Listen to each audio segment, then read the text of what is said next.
kusoo dhawaad channelkayga Boqor Durraan fadlan like iyo subscribe iyo share intaba dhaha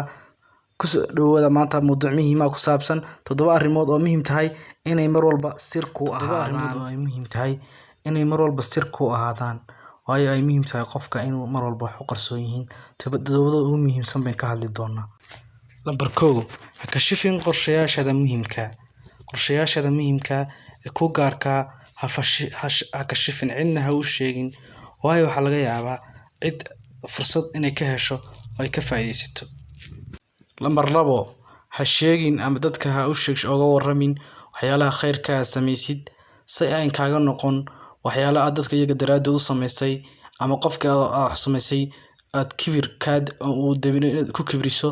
saa daraadeed mar walba waxyaalaha khayrka ah samayso waa in adig ku gaar aad qarisaa.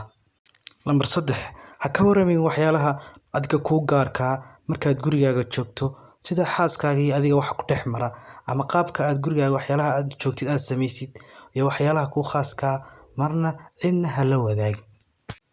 Number 4 ha ka waramin waqtiyada geesinimada muujisay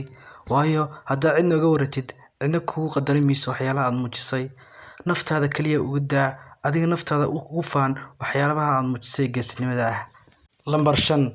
ha ka shifin ama ha ka sheekayn mashaakilka